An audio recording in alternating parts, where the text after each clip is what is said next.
Praise the Lord. పరిశుద్ధ Bible గ్రంథంలో నుండి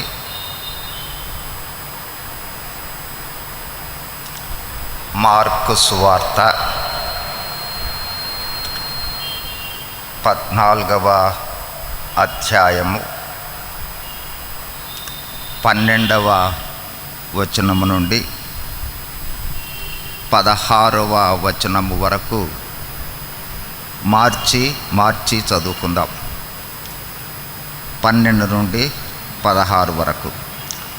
పులియని రొట్టెల పండగలో మొదటి దినమున వారు పస్కా పశువును వధించునప్పుడు ఆయన శిష్యులు, నీవు పస్కాను భుజించుటకు మేమెక్కడికి వెళ్ళి సిద్ధపరచవలెనని కోరుచున్నావని ఆయనను అడుగగా, ఆయన, మీరు పటలో ఉండి వెళ్ళుడి, అక్కడ నీళ్లకుండ మోయిచున్న ఒక మనుషుడు మీకు ఎదురుపడును. వాని వెంటబోయి వాడు ఎక్కడ ప్రవేశించునో ఆ ఇంటి యజమానుని చూచి, నేను నా శిష్యులతో కూడా పస్కాను భుజించుటకు నా విడిది గది ఎక్కడని బోధకుడు అడుగుచున్నాడని చెప్పుడి. అతడు సామాగ్రితో సిద్ధపరిచిన గొప్ప బెహది మీకు చూపించును, అక్కడ మన కొరకు సిద్ధపరచుడని చెప్పి తన శిష్యులు, అందరం కలిసి చదువుకుందాం. శిష్యులు వెళ్ళి పట్టణంలోనికి వచ్చి ఆయన వారితో చెప్పినట్టు కనుగొని పస్కాను సిద్ధపరచిరి. ప్రార్థన చేసుకుందాం.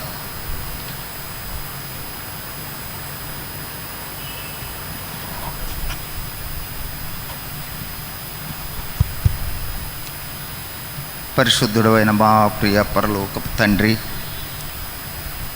యేసుక్రీస్తు ప్రభువారి అతి పరిశుద్ధమైన నామములో దేవా, మీ ప్రియ బిడలమైన మీ రక్తము చేత విమోచించబడిన బిడలముగా దేవా, బైబిల్ స్టడీ నిమిత్తము మీ పరిశుద్ధ మందిరంలో సమాజముగా కూడుకొని మీ స్వరం వినాలని ఆశపడతా ఉన్నాం. అయోగ్యులము, నిష్ప్రయోజకులమైన దాసులము, ఏ యోగ్యత లేని వారిని మమ్మలను కనికరించారు. దయగలిగిన మా ప్రభువా, మీ రాజ్య వారసులుగా మీ స్వాస్థ్యముగా చేసుకున్నారు. అయినను మేము ఎల్లప్పుడూ బలహీనులమే మీ రక్త ప్రోక్షణ క్రిందకు తెచ్చుకుంటూ ఉన్నాం. దయగలిగిన మా ప్రభువా, ఈ సమయంలో పాటల ద్వారా మీ నామాన్ని మహిమపరచుటలో ఎంతగానో సహాయపడ్డారు. ఈ సమయంలో మీ మెల్లనైన స్వరాన్ని వినాలని ఆశపడతా ఉన్నాం.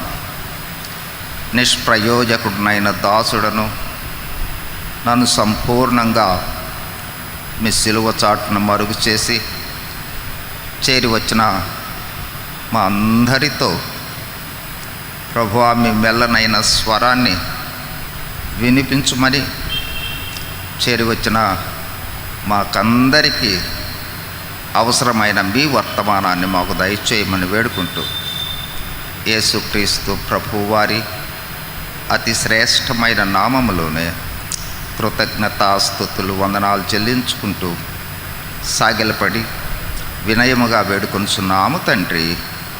ఆమెన్.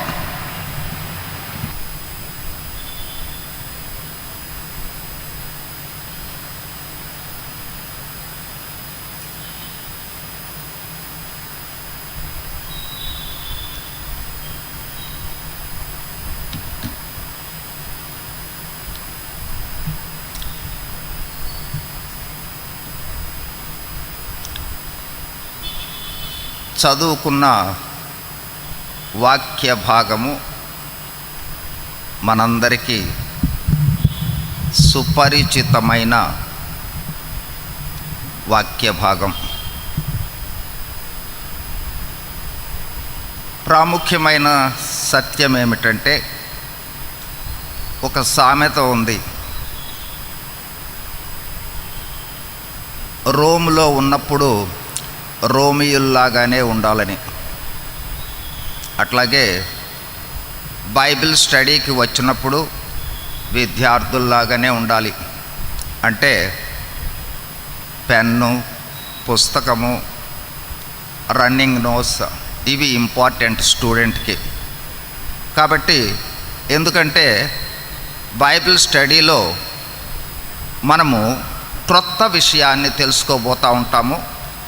ఒక రోజు ప్రారంభించిన దానికి లింక్గా మళ్ళీ నెక్స్ట్ డే కొనసాగుతూ ఉంటుంది. కాబట్టి మనకి మళ్ళీ ఈసారి వచ్చేటప్పటికి గతం అనేది మనకు తెలియాలి. కాబట్టి రెండవదిగా ఇంటికి వెళ్ళిన తర్వాత మళ్ళీ చూసుకోవడం చాలా ప్రాముఖ్యం. కాబట్టి అలా ఉండటం అనేది చాలా ప్రాముఖ్యమైన సత్యం. ఇక తర్వాత చదువుకున్న వాక్య భాగము చూడండి. చాలాసార్లు ఈ వాక్య భాగాన్ని మనం చదువుకునే ఉంటాం. యేసు ప్రభువు వారు తన శిష్యులు అడిగారు యేసు ప్రభువు వారిని, పస్కాను ఎక్కడ సిద్ధపరచాలి అని అడిగాడు. అడిగితే యేసుక్రీస్తు ప్రభువు వారు చెప్పిన ప్రాముఖ్యమైన మాట చూడండి. వాళ్ళను పంపిస్తూ 14వ వచనంలో, పస్కాను భుజించుటకు నా విడిది గది ఎక్కడా? ఇది యేసు ప్రభువారు అడిగిన వాళ్లకు చెప్పిన విషయం ఏంటంటే, మీరు వెళతారు, వెళ్ళిన తర్వాత ఒక గృహంలోనికి చేరతారు. అంటే ఆ పస్కాను భుజించటం కోసము ఒక గృహానికి వెళ్తారు. మీరు వెళ్ళిన తర్వాత ఆ వెళ్ళిన గృహ యజమానితో అడగవలసినది ఏమిటంటే, నా విడిది గది ఎక్కడ? చాలా జాగ్రత్తగా గుర్తుంచుకోవాల్సిన మాట. అది రిపీట్ అవుతూ ఉంటుంది మళ్ళీ. యేసు ప్రభువు వారు అడగమని చెప్పింది, నాకు విడిది గది ఎక్కడో చూపమని అడిగాడు. తర్వాత చూడండి 15వ వచనంలో, అతడు సామాగ్రితో సిద్ధపరచిన ఒక గొప్ప మేడ గదిని మీకు చూపించును. అడిగింది విడిది గది, చూపించింది ఒక గొప్ప మేడ గదిని చూయించాడు. ఆ తర్వాత పస్కాను సిద్ధపరిచారు. యేసు ప్రభు వారితో పాటు శిష్యులందరూ కూడా పస్కాను ఆచరించారు. ఇక్కడ 2 ప్రాముఖ్యమైన మాటలు చూసాం. ఒకటి, నా విడిది గది ఎక్కడ? 2, మేడ గదిని చూయించాడు. ఈ రోజున మనం జ్ఞాపకం చేసుకోబోతూ ఉన్న చాలా ప్రాముఖ్యమైన సత్యం ఏమిటంటే, మేడ గది అంటే శిష్యులు అంతకుముందు యేసుక్రీస్తు ప్రభువుతో పాటు భూమి మీద సంచరిస్తూ ఉన్న వాళ్ళని మేడ గది మీదకు తీసుకుని వెళ్ళాడు యేసుక్రీస్తు ప్రభువారు. ఆ తర్వాత ఏమి జరిగింది అనే విషయాన్ని ముందు చూడబోతా ఉన్నాం. కాబట్టి ఇప్పుడు ఒక్కసారి ఏ రోజు ఇది జరిగింది, ఇది చాలా ప్రాముఖ్యమైన చాలాసార్లు మనము మిస్ అయ్యే విషయం ఏంటంటే, ఈ వాస్తవానికి ఈ పస్కాను సిద్ధపరచే ఆ మేడ గదికి సంబంధించి జరిగిన సంఘటన ఏ రోజున జరిగింది? ఏ రోజున జరిగింది? ఎవరైనా చెప్పగలరా? యేసు ప్రభువు వారు పస్కాను సిద్ధపరచమని చెప్పినది. చాలాసార్లు చదువుకున్న వాక్య భాగం ఇది. ఏ రోజున యేసు ప్రభువారు నాకు పస్కాను మేడ మీద సిద్ధపరచమని, లేదా సిద్ధపరచిన రోజు ఏమిటి? ఏ రోజు సిస్టర్? ఏ రోజు నేను అడుగుతుంది? గురువారము. ఏ గురువారం అంటారంటే దాన్ని అదే వారంలో, అది వారంలో ఏ రోజు అనేది. సరే, వారంలో ఏ రోజు అంటే గురువారము. ఏ గురువారం అంటారు దాన్ని? ఆ గురువారాన్ని సహజంగా ఇన్ జనరల్ యేసుక్రీస్తు ప్రభువారు ముగింపులో ఉన్న ఆఖరి వారాన్ని హోలీ వీక్ అంటారు, పరిశుద్ధ వారము అంటారు. ఈ పరిశుద్ధ వారం అనేది ఎప్పుడు ప్రారంభం అవుతుందంటే, యెరూషలేములో మట్టల ఆదివారం రోజు జయప్రవేశముతో ప్రారంభమై యేసు ప్రభువారు సమాధిలోనికి వెళ్ళుటతో ఈ పరిశుద్ధ ఆదివారం ముగుస్తుంది. అంటే ఈ పరిశుద్ధ ఆదివారము అని చెప్పే ఈ వారమే యేసు ప్రభువు వారికి ముగింపు వారం. వారి పరిచర్య, ఈ లోక పరిచర్య, భౌతికమైన పరిచర్య ముగింపు ఈ వారంలోనే జరుగుతుంది. ఈ వారంలో మనకు తెలుసు. ఇప్పుడు మళ్ళీ ఒకసారి ఈ పరిశుద్ధ వారాన్ని ఒకసారి రికలెక్ట్ చేసుకుందాం. పరిశుద్ధ వారంలో మొదటిదిగా ప్రారంభము ఏం జరుగుతుంది? మట్టల ఆదివారముతో ప్రారంభమవుతుంది. మట్టల ఆదివారం తర్వాత సోమవారం ఏం జరిగింది? ఏమన్నా చెప్పగలరా? అది చాలా ఇంపార్టెంట్. అసలు ఆ ముగింపులో వచ్చిన తర్వాత జరిగిన సంఘటనలే అతి ప్రాముఖ్యమైన సంఘటనలు. మట్టల ఆదివారం రోజున యేసు ప్రభువారు యెరూషలేములో జయప్రవేశం చేసిన తర్వాత రాత్రికి ఎక్కడికి వస్తాడు? బేతనేకి వస్తాడు. యేసు ప్రభువారు యెరూషలేములో బస చేసినట్లుగా మనం ఎక్కడ చూడం. ఎక్కడ వెళ్ళినా సరే యెరూషలేములోనికి సాయంత్రం అయ్యేటప్పటికి బేతనయకు వచ్చేవాడు. కాబట్టి అట్లాగే మట్టల ఆదివారం రోజున యెరూషలేములో జయప్రవేశం చేసిన తర్వాత సాయంత్రానికి యేసు ప్రభువారు బేతనయకు వస్తాడు. ఫస్ట్ డే అయిపోయింది. ఆ తర్వాత మళ్ళీ మార్నింగ్ బయలుదేరతాడు. మళ్ళీ ప్రొద్దున బయలుదేరి వెళుతూ వెళుతూ, సోమవారం మాట్లాడుతూ ఉన్నాం మనం, మళ్ళీ వెళుతూ ఒక అద్భుత కార్యం చేస్తాడు. ఏమిటి? అక్కడి నుంచి వెళ్తా ఆయన ఆకలి కొని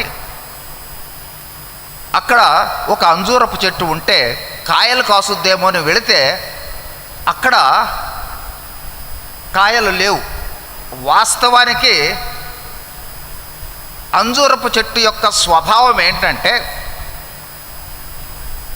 ఆకులు వచ్చినాయి అంటే ఆకుల క్రింద, ఆకుల తర్వాత వస్తుంది ఏంటి? పూత, కాయ. ఆకులు ఉన్నాయి అంటే తప్పనిసరిగా ఏముండాలి? కాయలు ఉండాలి.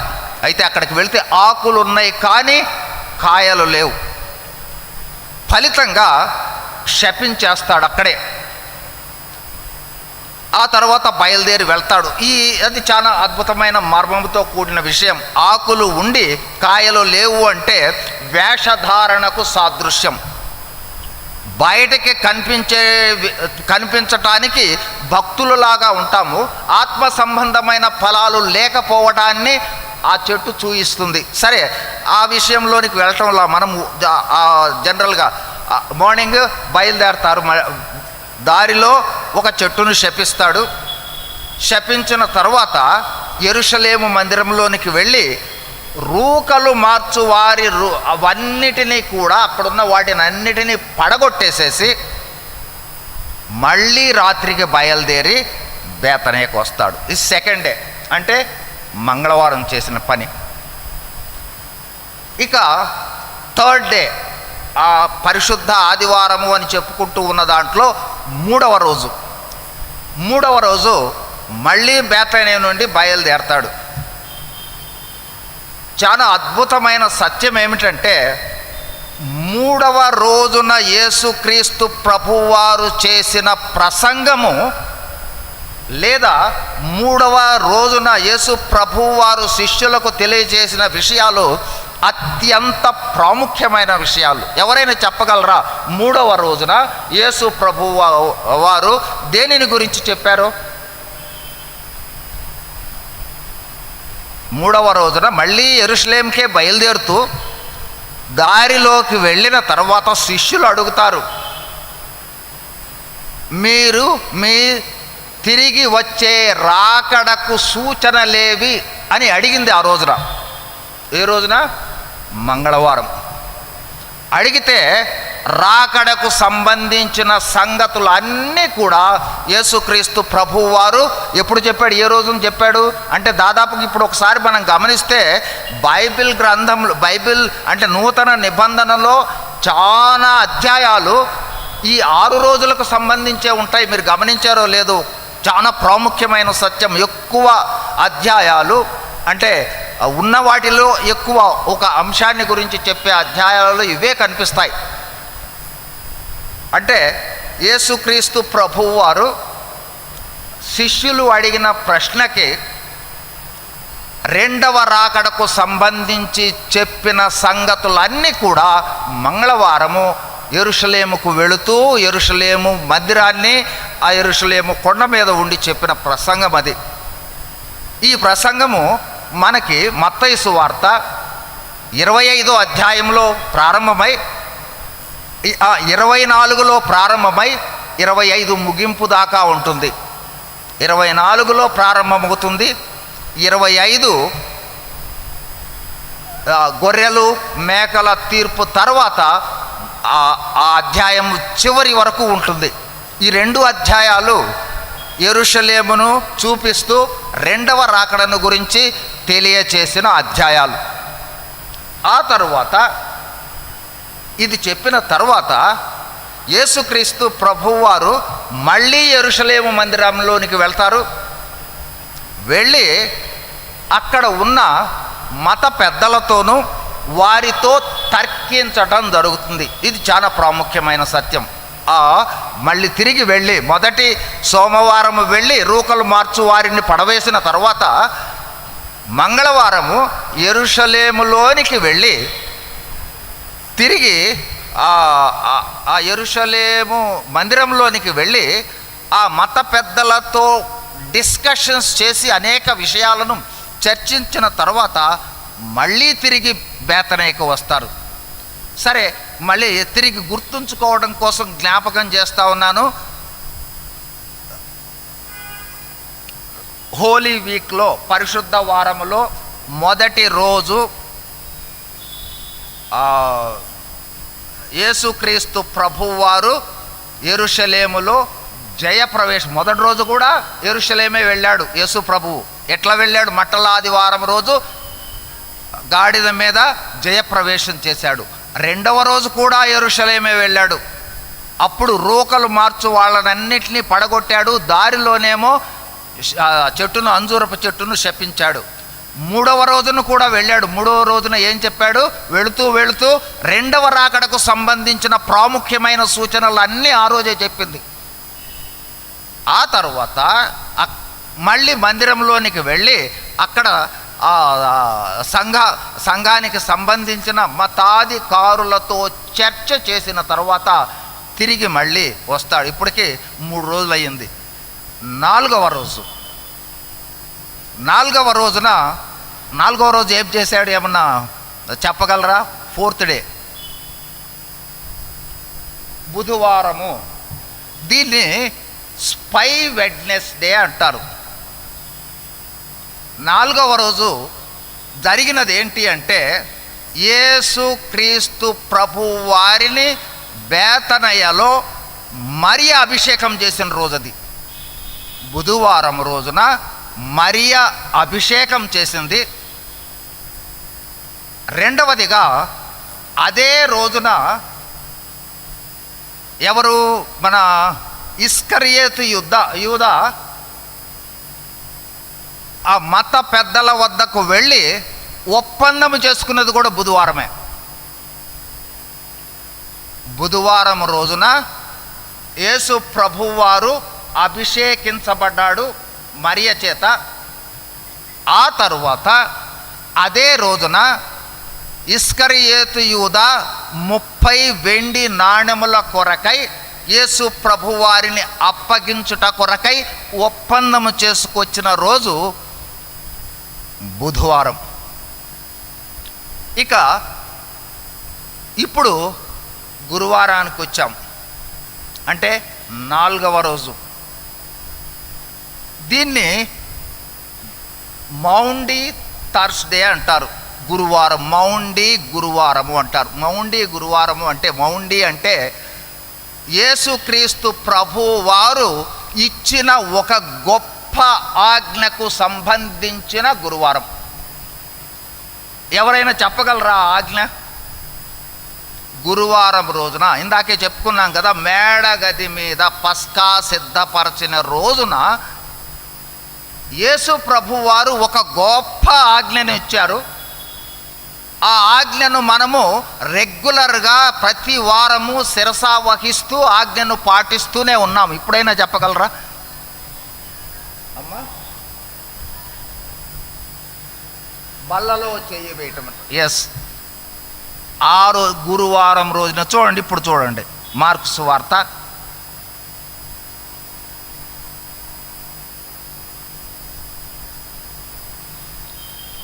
14వ అధ్యాయము 22వ వచనం నుండి. వారు భోజనము చేయుచుండగా ఆయన ఒక రొట్టెను పట్టుకొని ఆశీర్వదించి విరిచి వారికిచ్చి, మీరు తీసుకొనుడి, ఇది నా శరీరమనెను. పిమ్మట ఆయన గిన్నె పట్టుకొని కృతజ్ఞతాస్తుతులు చెల్లించి దాన్ని వారికిచ్చెను.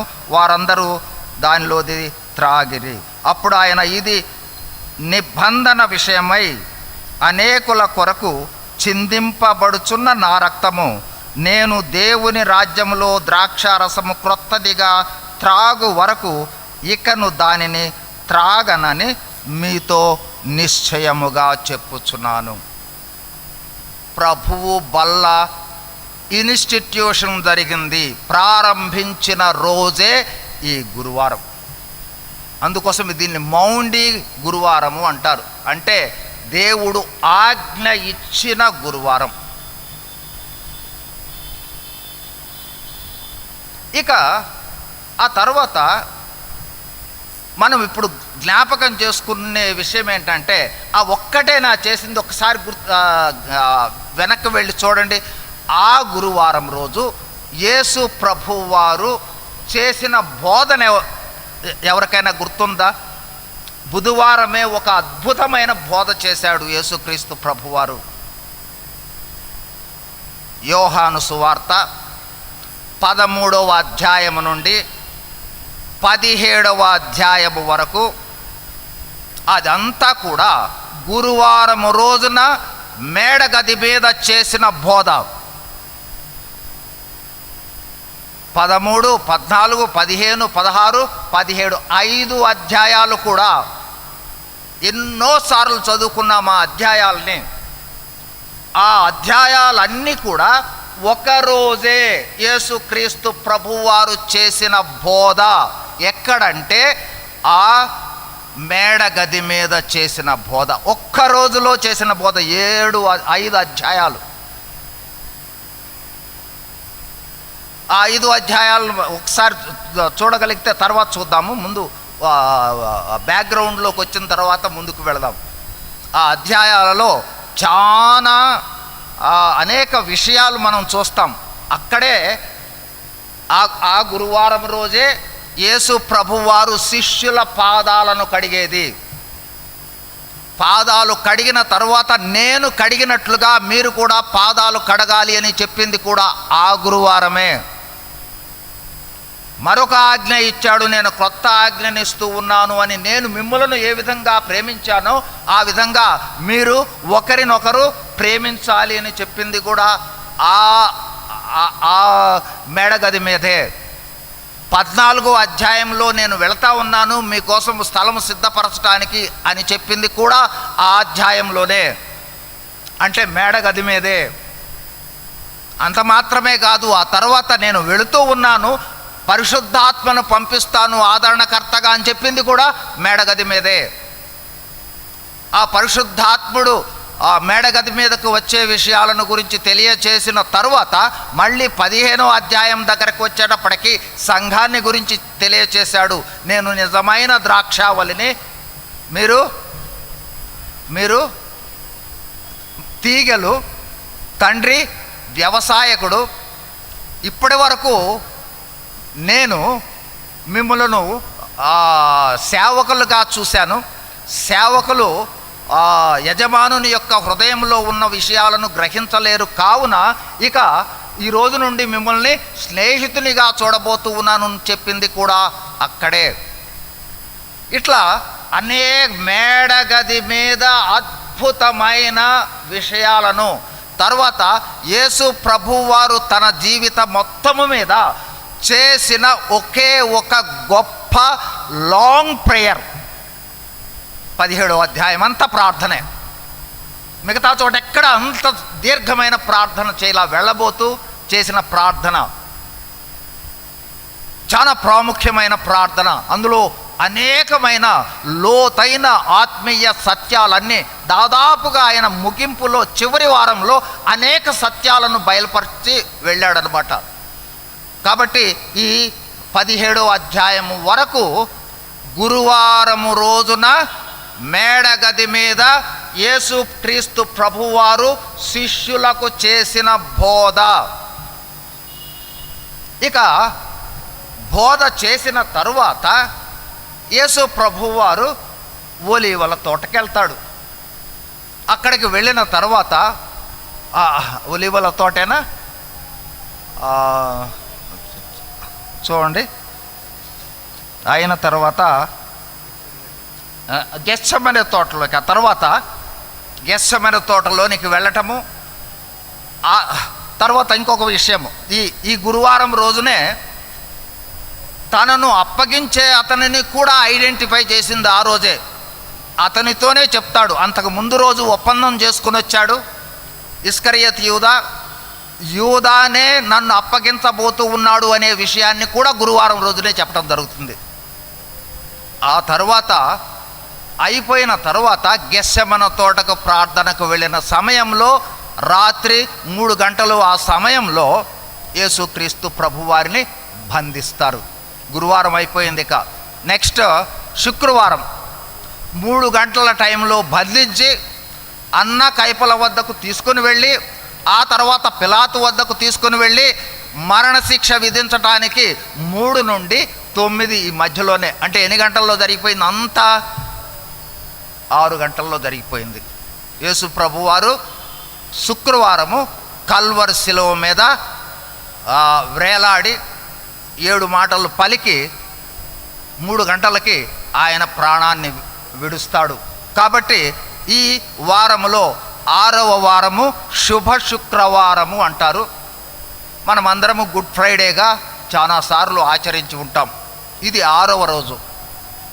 ఇక 7వ రోజున ఆయన సమాధిలో ఉన్నాడు. 8వ రోజు ఈ పవిత్ర వారంలో 8వ రోజు రాదు, 7 రోజులే కాబట్టి 8వ రోజు ఆటోమేటిక్గా ఈస్టర్. సో ఈ 7 వారాలనేవి చాలా ప్రాముఖ్యమైన వారాలు. అద్భుతమైన ఆత్మీయ మర్మాలన్నీ కూడా ముగింపులో చెప్పి వెళ్ళాడు. ఇంకొక విషయాన్ని కూడా మీ గమనంలోనికి తీసుకుని వస్తాను. ఆదివారము యేసుక్రీస్తు ప్రభువారు, ఆదివారం అంటే మట్టల ఆదివారం రోజున ఎక్కడికి వెళ్ళాడు? యెరూషలేములో ప్రవేశించాడు కదా. శనివారం ఏం చేశారనేది ఒక్కసారి చెప్పగలరా ఎవరైనా?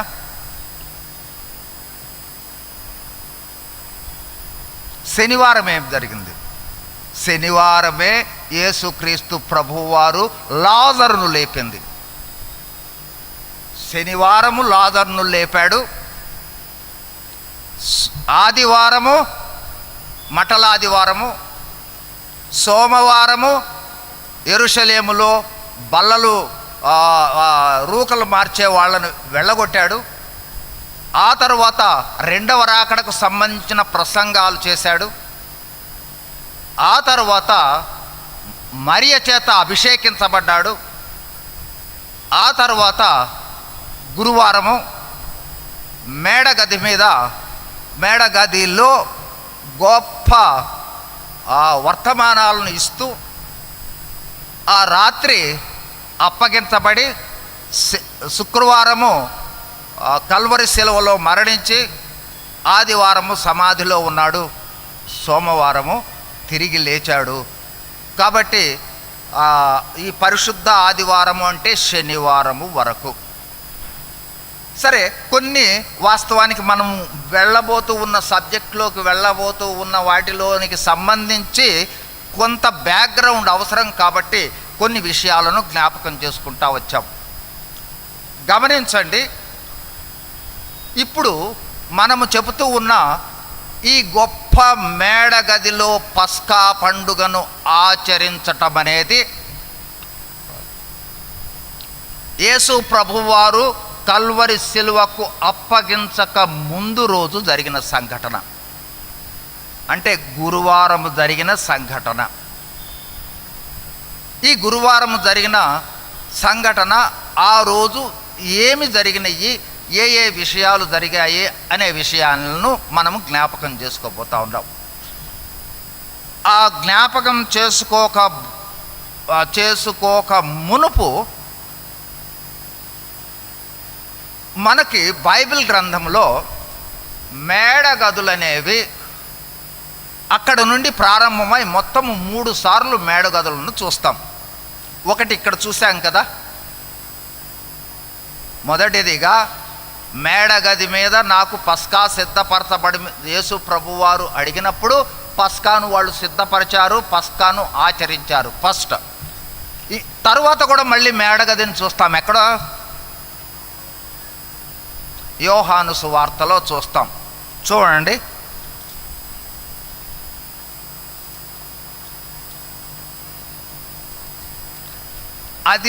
ఇది కూడా అదే మేడగది. మళ్ళీ ఇది వేరే మేడగది అనుకోకండి, అదే మేడగది. యోహాను సువార్త 20వ అధ్యాయము 19వ వచనం నుండి ఎవరైనా చదవండి.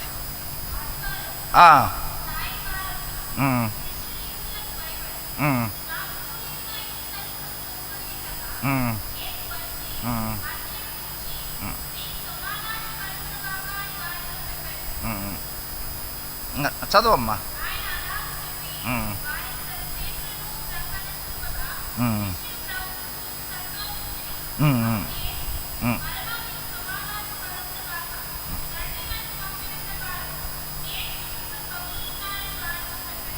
ఓకే,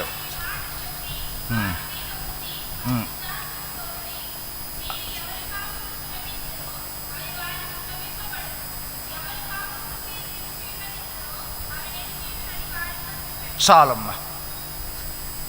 ఇప్పుడు మనం చదువుకున్న వాక్య భాగము కూడా మేడగదే. యేసు ప్రభు వారిని సిలువ వేసిన తర్వాత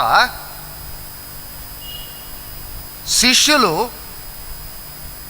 ఆ యూదులకు భయపడి, రోమియులకు భయపడి ఈ మేడగది మీద వెళ్ళి తలుపులు వేసుకుని దాక్కుంటారు. ఆదివారం రోజు యేసు ప్రభువు వారు మృత్యుంజయుడై లేచిన తరువాత తలుపులు మూసి ఉన్నట్లుగా ఉన్నప్పుడే లోపలికి వెళ్తాడు. లోపలికి వెళ్ళి వాళ్ళందరితో మాట్లాడిన తర్వాత ఇక్కడ 22వ వచనం చూడండి. ఆయన ఈ మాట చెప్పి వారి మీద ఊది పరిశుద్ధాత్మను పొందుడి అనెను. మొదట చూచిన మేడగది మీద యేసు ప్రభువారితో పాటు శిష్యులు పస్కాను భుజించారు. అనేకమైన ఆత్మీయ సంగతులను విన్నారు. యేసు ప్రభువారి సిలువకు వేసిన తర్వాత భయపడి పారిపోయి అదే మేడగది మీదకు వెళ్ళి దాక్కున్నారు. తలుపులు వేసిన సమయంలో యేసు ప్రభువారు పునరుద్ధానుడైన తర్వాత అదే మేడగదిలోనికి శిష్యుల వద్దకు వెళ్ళి వాళ్ళతో మాట్లాడిన తర్వాత ఆ మేడగది మీద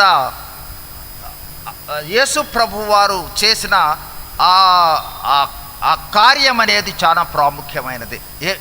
ఏం చేశాడు అక్కడ? పరిశుద్ధాత్మను పొందుడి అని వారి మీదకు ఊదాడు. ఇప్పుడు ఒకసారి జాగ్రత్తగా గమనించండి. శిష్యులందరూ యేసు ప్రభుతోనే ఉన్నారు, అయితే వారిలో పరిశుద్ధాత్మ లేదు. యేసు ప్రభువే ఉన్నాడు, యేసు ప్రభుతో పాటు తిరుగుతూ ఉన్నారు వీళ్ళు. అలాంటి ఆ శిష్యులను పునరుద్ధానుడైన తరువాత కానీ పరిశుద్ధాత్మ పొందుడి అని ఊదల. కాబట్టి ఆ మేడగది మీదే జరిగిన మరొక అద్భుతమైన సన్నివేశం ఏంటంటే, శిష్యులు పరిశుద్ధాత్మను ఊదుట ద్వారా పొందుకున్నారు. ఇదే ఇక్కడ గుర్తుపెట్టుకోవాల్సింది. ఊదుట ద్వారా పొందుకున్నారు. ఇక తర్వాత మళ్ళీ ఒక మేడగదిని చూస్తాం. మళ్ళీ అదే మేడగది. ఎప్పుడు? ఆరోహణమైన తరువాత అపోస్తల కార్యములు 1:2 కనపడుతుంది. మళ్ళీ సేమ్ అదే మేడగది. ఇక అపోస్తల కార్యములు యేసుక్రీస్తు ప్రభువారు పునరుద్ధానుడైన తరువాత 40 రోజులు శిష్యులకి ఇంకా ఇతరులకు కనిపించి 40వ రోజున ఆరోహణమవుతూ మీరు కనిపెట్టండి. దేనికోసం కనిపెట్టమన్నాడు? చూడండి, అపోస్తలుల కార్యములు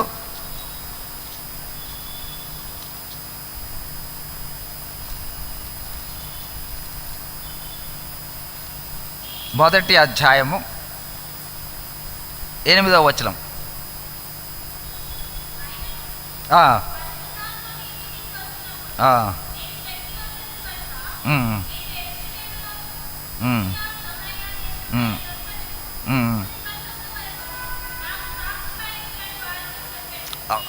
కాబట్టి పరిశుద్ధాత్మ మీ మీదకు వస్తుంది, అందుకోసం కనిపెట్టండి అని ప్రభువు చెప్పడంతో 14వ వచనం చూడండి. వీరందరూ, వీరితో కూడా కొందరు స్త్రీలను, యేసు తల్లి అయిన మరియయు ఆయన సహోదరులను ఏక మనసుతో ఎడతెగక ప్రార్థన చేయుచుడిరి.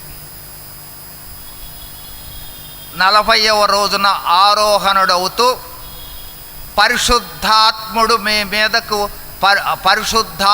మీ మీదకు వచ్చు వరకు మీరు కనిపెట్టండి అని యేసు ప్రభువారు చెప్పిన తరువాత వీరందరూ మేడగది మీదకు వెళ్ళి కనిపెట్టారు. అదే మేడగది. ఆ మేడగది మీదకు వెళ్ళి కనిపెట్టుటతో మనకు ఎంతకాలం కనిపెట్టారు చెప్పగలరా? ఎంతకాలం కనిపెట్టారు? ఎంతకాలం కనిపెట్టారు మేడగది మీద? ఎన్ని రోజులు ప్రార్థన చేశారు?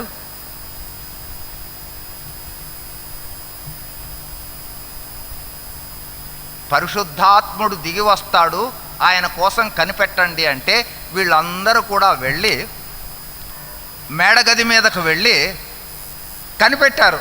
మనందరికీ తెలుసు కనిపెట్టారని. ఎన్ని రోజులు కనిపెట్టారు? 10 రోజులు కనిపెట్టారు. ఎందుకోసమంటే ఇక్కడ ఏమి రాయబడాల 10 రోజులని ఉన్నట్లయితే మనం చెప్పేసేవాళ్ళం టకబని. ఎందుకు కనిపెట్టారు అంటే, ఎందుకు 10 రోజులే కనిపెట్టారు అంటే, యేసు ప్రభువారు పునరుద్ధానుడైన తరువాత 40 రోజుల తరువాత ఏ పండగ రోజున పరిశుద్ధాత్ముడు దిగి వచ్చాడు? పెంతెకోస్తు పండగ. పెంతెకోస్తు పండగ అంటే 50 డేస్ ఫెస్టివల్. దాన్ని వారముల పండుగ అంటారు, లేదా మొదటి కోత పండుగ అంటారు. అంటే పెంతెకోస్తు పండుగ రోజున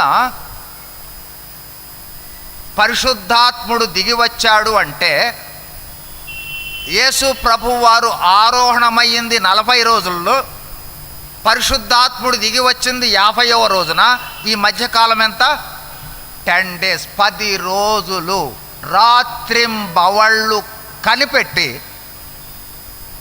పరిశుద్ధాత్మ బాప్తిస్మాన్ని పొందుకున్నారు. పరిశుద్ధాత్మ బాప్తిస్మము పొందుకోవటము మాత్రమే కాదు, చూడండి,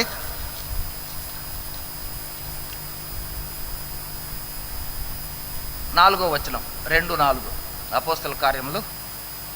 ఎవరన్నా చదవండి.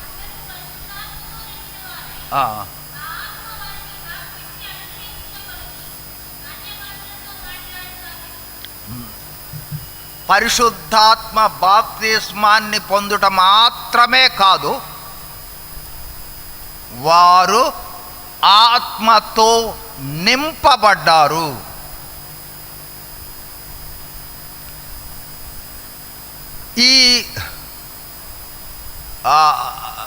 ఈ మేడగది అనుభవములోనికి వచ్చిన తరువాత ఒక విశ్వాసి యొక్క స్వభావము ఎట్లా ఉంటుందంటే, ఒక విశ్వాసి యొక్క స్వభావము మేడగది అనుభవములోనికి వచ్చిన తరువాత ఏ విధంగా ఉంటుంది అంటే, ఒక చిన్న ఉదాహరణ చెప్తాను. చాలామంది ఫ్లైట్ జర్నీ చేసి ఉండొచ్చు, లేదా తెలిసైనా ఉండొచ్చు. ఫ్లైట్ టేక్ ఆఫ్ తీసుకోవాలి అన్నట్లయితే, తెలుసు కదా టేక్ ఆఫ్ తీసుకోవటం అంటే టేక్ ఆఫ్ అంటే ఏమంటారు? గాలిలోకి ఎగరాలి అంటే దాన్ని టేక్ ఆఫ్ అంటారు. నేల మీద స్పీడ్గా చక్రాలతో వెళ్ళి టక్మని పైకి లేస్తుంది, దాన్ని టేక్ ఆఫ్ అంటారు. దానికి ఒక సర్టెన్ స్ట్రెంగ్త్ కావాలి, సర్టెన్ పవర్ కావాలి, సర్టెన్ స్పీడ్ కావాలి. అది ఉన్నప్పుడే లేస్తుంది. స్టార్టింగ్లోనే ఎగరొచ్చు కదా, ఎగరదు. అలాగే విశ్వాసి టేకాఫ్లోకి వెళ్ళాలి అంటే మేడగది అనుభవంలోకి వెళ్ళాల్సిందే.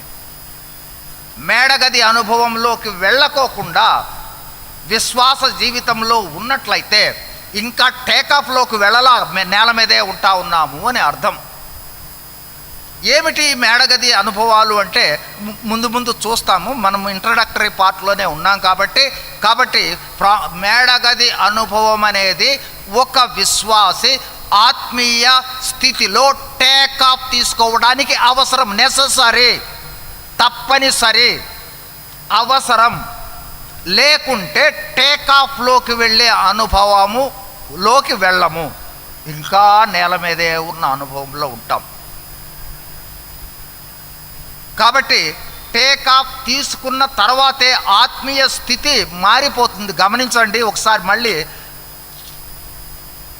యోహాను సువార్తలో 20వ అధ్యాయం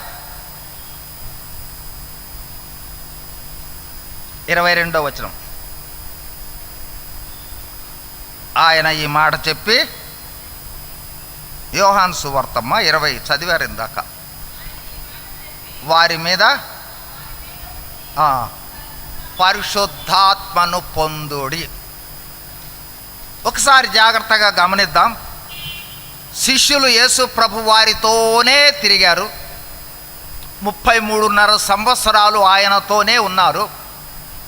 పరిశుద్ధాత్మను ఆయన పునరుద్ధానుడైన తర్వాత పొందుకున్నారు. ఎట్లా పొందుకున్నారంటే ఊదుట ద్వారా పొందుకున్నారు.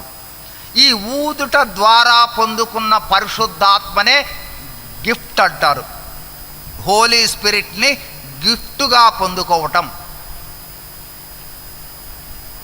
ఇప్పుడు అపోస్తుల కార్యములు 2:38లోకి వస్తే మనము ఎప్పుడైతే యేసు ప్రభు వారిని అంగీకరిస్తామో సువార్తను గురించి చెప్తాడు చూడండి. 2:38 పేతురు మీరు మారు మనస్సు పొంది పాప క్షమాపణ నిమిత్తము ప్రతివాడును యేసుక్రీస్తు నామమున బాప్తిస్మము పొందుడి, అప్పుడు మీరు పరిశుద్ధాత్మ అను వరమును పొందుదురు. శిష్యులు ఊదుట ద్వారా పొందిన ఆ పరిశుద్ధాత్మే మనము రక్షింపబడినప్పుడు పొందిన ఆ పరిశుద్ధాత్మ. అంటే పరిశుద్ధాత్మ అనేది వరముగా పొందుకున్నాం. వరముగా పొందుకున్న, ఊదుట ద్వారా పొందుకున్న శిష్యులు 21వ అధ్యాయం దగ్గరకు వచ్చేటప్పటికి ఏం చేశారు చూడండి. యేసు ప్రభు వారు వెళ్ళిపోయిన తర్వాత ఏం చేశారు? 21 మొదటి వచనమే. అటు తర్వాత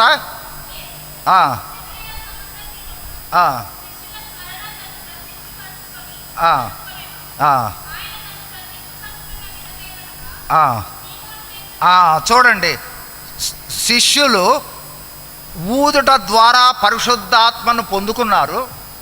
పొందుకున్న తర్వాత చూడండి, సీమోను పేతురు, దిదుమ అనబడిన తోమాయు, గలిలయలోని నతానియేలు,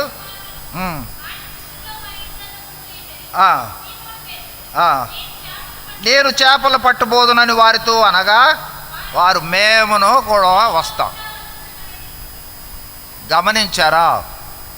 పరిశుద్ధాత్మను వరముగా పొందిన వ్యక్తులు యేసు ప్రభు వాళ్ళని, చేపలు పట్టే వాళ్ళని, నిన్ను మనుషులు పట్టే జాలరులుగా చేస్తాను రండి అని పిలుచుకుని వస్తే, పరిశుద్ధాత్మను ఊదితే మళ్ళీ ఏమంటున్నారు వీళ్ళు? మళ్ళీ వెనక్కి పోవాలంటున్నారు. వెళ్దాం పదండి చేపలు పట్టుకోవడానికంటే, మీరేంటి మీతో పాటు మేము కూడా వస్తాం. అందరూ మళ్ళీ వెనక్కి వెళ్ళారు. అంటే కేవలము బాప్తిస్మము పొందుట ద్వారా పొందిన బాప్తిస్మ, పరిశుద్ధాత్మ అనే వరము పొందుట ద్వారా తదుపరి అనుభవంలోనికి రాకపోతే బ్యాక్ స్లైడ్ అవటానికి అవకాశం ఉంది. మళ్ళీ వెనక్కి వెళ్ళే ప్రమాదం ఉంది. రూపం మారదు, ఆలోచన మారదు, ప్రవర్తన మారదు, స్వభావం మారదు.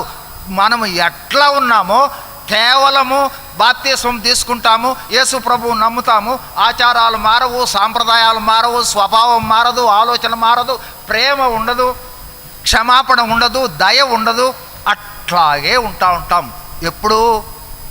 ఎప్పుడంటే వరముగా బాప్తిస్మాన్ని పొందిన అనుభవంలోనే ఉంటే, ఆ స్థితిలో నుండి ఎక్కడికి రావాలి? వరముగా పొందిన, మేడగది మీద వరముగా పొందిన ఆ శిష్యులు తరువాత కనిపెట్టారు. ఎక్కడ? మళ్ళీ 2వ అధ్యాయం, మొదటి 2 అధ్యాయాల దగ్గరకు వచ్చిన తర్వాత అప్పుడు కూడా పరిశుద్ధాత్మనే పొందుకున్నారు. తర్వాత ఏం పొందుకున్నారు వాళ్ళు? పరిశుద్ధాత్మ బాప్తిస్మం పొందుకున్నారు, పరిశుద్ధాత్మతో నింపబడ్డారు. ఇది అవసరమైంది.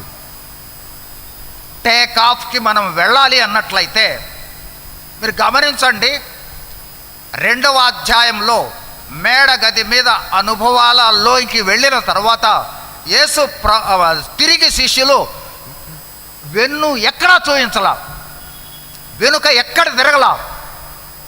అందరూ అవసరమైతే ప్రాణాలను అర్పించారు. అందరూ హతసాక్షులైన వాళ్ళే ఎక్సెప్ట్ యోహాను తప్ప మిగిలిన శిష్యులు అందరూ కూడా హతసాక్షులు అవడానికి సిద్ధపడ్డారు తప్ప. అయితే బాప్తిస్మాన్ని ఊదుట ద్వారా పొందిన ఆ సమయంలో వెనక తిరగడం ప్రారంభించారు. కాబట్టి కేవలము నేను యేసు ప్రభువుని అంగీకరించాను, నేను యేసు ప్రభువుని విశ్వసించాను, నేను రెగ్యులర్గా మందిరానికి వస్తూ ఉన్నాను, నేను రెగ్యులర్గా సంఘ సంబంధమైన కార్యాల్లో పాల్గొంటున్నాను, నేను సువార్త పరిచర్యలో పాల్గొంటున్నాను, ఇవన్నీ కూడా సంఘ సంబంధమైన ఆచార కార్యక్రమాలు. వాటిలో పాల్గొనాలి కాదంటానికి వీల్లేదు, కానీ అవసరమైనది. రక్షింపబడిన తరువాత పరిశుద్ధాత్మతో నింపబడుట కొరకై ఎన్ని రోజులు కనిపెట్టారు వాళ్ళు? 10 రోజులు. ఎట్లా కనిపెట్టారు? రాత్రింబవళ్ళు. ఎప్పుడైనా సరే ఆ పరిశుద్ధాత్మతో నింపబడుట కొరకై కనిపెట్టి ప్రార్థన చేశామా? ఈ కనిపెట్టి ప్రార్థన చేసి ఆత్మతో నింపబడనంత కాలం మనం ఇంకా నేల మీదే ఉంటాం, ఫ్లై అవ్వలేము కూడా. అవ్వాలి అంటే హోలీ స్పిరిట్తో నింపబడాలి. నింపబడిన తర్వాత ఆ హోలీ స్పిరిట్, అదే విమానం, అదే బరువు, సేమ్ అయితే పైకి లెగవటానికి కారణం ఏంటి? పవర్ మారింది, స్పీడ్ అందుకుంది, తర్వాత వేగం పుంజుకుంది. ఈ పవర్ అనేది ఎక్కడి నుంచి వస్తుంది? హోలీ స్పిరిట్తో నింపబడితేనే. అదే వ్యక్తులం మనం, శిష్యులందరూ వాళ్ళే, అదే వ్యక్తులే. అయితే 2వ మేడగది అనుభవ సమయంలో తిరిగి చేపలు పట్టడానికి వెళ్ళారు. చేపలు కూడా దొరకలా. మళ్ళీ యేసు ప్రభు ఇదిగో ఇక్కడ వేయండి అంటే కానీ 153 చేపలు దొరకలా వాళ్ళకి. అటువంటి శిష్యులు యేసు ప్రభు వారు చేసిన కార్యాలను, అద్భుత కార్యాలను, ఆశ్చర్య కార్యాలను, కేవలము పేతురు నడుస్తూ ఉంటే చాలు, ఆ నీడ పడితే చాలు స్వస్థత వస్తుంది అని అంత అద్భుతమైన అనుభవంలోనికి వచ్చారు. చనిపోయిన వాళ్ళను లేపారు. ఇన్ని అద్భుతమైన కార్యాలు శిష్యులు చేయడానికి కారణము ప్రాముఖ్యంగా ఈ మేడగది. ఏ మేడగది? యేసు ప్రభువారు చనిపోయి పునరుద్ధానుడైన తరువాత, ఆరోహణమైన తరువాత మేడగది. 3 మేడగదులు కనపడుతుంది. ఒకే మేడగది 3 సందర్భాల్లో కనపడుతుంది. ఒకటేమో చనిపోక ముందు కనిపించింది మనకి. చనిపోక ముందు యేసు ప్రభువారు అనేక విషయాలను తెలియజేశాడు. చనిపోయిన తర్వాత కనిపించింది పునరుద్ధానుడైన తర్వాత, అదే మేడగది. మరో అనుభవంలోనికి వచ్చారు. ఆరోహణమైన తరువాత అదే మేడగది అనుభవం. ఒకసారి జ్ఞాపకం చేస్తాను. ఈ సందర్భంలో ఈ 3వ మేడగది అనుభవాన్ని ఒక్కసారి గమనించగలిగితే, ఆ పెంతెకోస్తు దినానే పరిశుద్ధాత్ముడు భూమి మీదకు దిగి వచ్చాడు. ఆ మేడగది అనుభవము ద్వారా పరిశుద్ధాత్ముడు దిగి రావడం జరిగింది. తర్వాత ఆ మేడగది అనుభవము ద్వారానే ఈ లోకములో చర్చి స్టార్ట్ అయ్యింది. సంఘము ఆరంభించబడింది ఆ మేడగదిలోనే. పరిశుద్ధాత్ముడు దిగి వచ్చింది ఆ మేడగదిలోనే. శిష్యులు అన్య భాషలతో మాట్లాడింది ఆ మేడగదిలోనే. శిష్యులు పరిశుద్ధాత్మతో నింపబడింది ఆ మేడగదిలోనే. ఆత్మ వరాలను పొందుకున్నది ఆ మేడగదిలోనే. కాబట్టి అంటే ఆ పరిశుద్ధాత్మతో నింపబడకపోయినా, సంఘములో సభ్యులము కాకపోయినా, పరిశుద్ధాత్మ నింపుదలలో కొనసాగకపోయినా, అట్లాగే ఆత్మ సంబంధమైన వరాలు ఫలాలను పొందకపోయినా మన ఆత్మీయ జీవితం అనేది టేక్ ఆఫ్కి వెళ్ళదు. కాబట్టి ఈ మేడగది అంటే యేసు ప్రభువు ఆరోహణమైన తరువాత జరగబోవు ఆ మేడగది అనుభవం అనేది చాలా ప్రాముఖ్యము. అయితే మనము జ్ఞాపకం చేసుకోబోతూ ఉన్న విషయము మొదటి మేడగదిని గురించి ధ్యానించాలి అనేది మనము ప్రస్తుతము మనం స్టడీ చేయబోతూ ఉన్న విషయము. ఆ మొదటి మేడగదిని గురించి మళ్ళీ తర్వాత క్లాసులో చూద్దాము. ప్రస్తుతానికి గమనిద్దాం. మనము ఇప్పటి వరకు ధ్యానించిన ప్రాముఖ్యమైన విషయాలు ఏమిటంటే, యేసు ప్రభువు సమాధి చెయ్యక ముందు 8 రోజుల నుండి జరిగిన సంఘటనలను జ్ఞాపకం చేసుకున్నాం. యేసు ప్రభువు వారు సమాధి చేయుటకు ముందు 8 రోజుల ముందు జరిగిన మొదటి సంఘటన ఏంటి? ఇప్పుడు మళ్ళీ చెప్పాలి విన్నవాళ్ళు. 7 రోజులే కదా పరిశుద్ధ వారం అంటే 7 రోజులే కదా. సోమవారం నుండి ఆదివారం నుండి శనివారం వరకు 8 రోజులు అంటున్నానంటే శనివారం ఏం జరిగింది? టూకేగా చెప్పండి. శనివారం ఏం జరిగింది? లాజరును యేసు ప్రభు వారు లేపాడు. ఆదివారం ఏం జరిగింది? ఆదివారము మటలాదివారము. సోమవారము అంజూరపు చెట్టును శపించుట, ఆ తర్వాత ఆ రూకలు మార్చే వాళ్ళను వెళ్ళగొట్టుట. ఆ తర్వాత రోజు ఏం జరిగింది? మంగళవారం ఏం జరిగింది? చాలా ప్రాముఖ్యమైనది. రెండవ రాకడను గురించి తెలియచేసింది మంగళవారమే. యేసు ప్రభు వారిని అడిగింది వాళ్ళు మళ్ళీ యెరూషలేములోనికి వెళ్ళేటప్పుడు యెరూషలేము మందిరాన్ని చూయించి అడుగుతారు ఎప్పుడు పడిపోతుంది అని. అప్పుడు రెండవ రాకడకు సంబంధించిన గుర్తులన్నీ చెప్పింది మంగళవారం రోజునే. ఆ తర్వాత వెళ్ళి యెరూషలేము మందిరంలో మత పెద్దలతో చర్చించి వివాదం చేసి ఆ తర్వాత మళ్ళీ తిరిగి వస్తాడు. తర్వాత రోజు బుధవారం మరియా అభిషేకించింది. ఇంకొక సంఘటన ఉంది, బుధవారమే జరిగింది. ఇస్కరియోతు యూదా 30 నాణెములకు యేసు ప్రభువును అప్పగించడానికి ఒప్పుకున్నాడు. గురువారము మౌండీస్ థర్స్డే అంటారు. అంటే మనకందరికీ ఒక ఆజ్ఞను ఇచ్చాడు. ఏమిటది? ఇది నా శరీరము, ఇది నా రక్తము, నేను తిరిగి వచ్చే వరకు దీనిని మీరు పాటించండి అని. అది మనం పాటిస్తూనే ఉన్నాం ఆ రోజున. దానితో పాటు ఆ మేడగది మీద యేసు ప్రభువారు చెప్పిన అనేక సంగతులు మనము యోహాను సువార్త 13 దగ్గర నుండి 17వ అధ్యాయం వరకు అదంతా కూడా ఆ మేడగది మీద జరిగిన సంఘటనలే. ఆ రాత్రి గెత్సెమనే తోటలో యేసు ప్రభువారిని బంధించడం జరుగుతుంది. ఇస్కరియోతు యూదా పట్టిస్తాడు. ఆ తర్వాత సోమవారము శుభ శుక్రవారము లేదా గుడ్ ఫ్రైడే రోజు 9 గంటలకు యేసు ప్రభువారు సిలువ వేయబడతాడు. 3 గంటలకు ఆయన చనిపోతాడు. ఆ తర్వాత సమాధి చేయబడతాడు.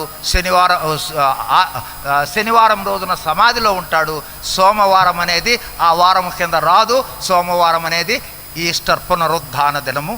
కాబట్టి ఈ తెలుసుకున్న వాక్య భాగాలను ఒకసారి ఇంటికి వెళ్ళి కూడా ఒకసారి ధ్యానించండి. చాలా ప్రాముఖ్యమైన సత్యాలు. అంటే మనకి ఇవన్నీ తెలుసు కానీ ఒక ఆర్డర్లో తెలియకపోవచ్చు. తెలుసుకోవడం అనేది చాలా ప్రాముఖ్యము. విషయాలు తర్వాత చూద్దాం. దేవుడు తన వాక్యమును దీవించును గాక.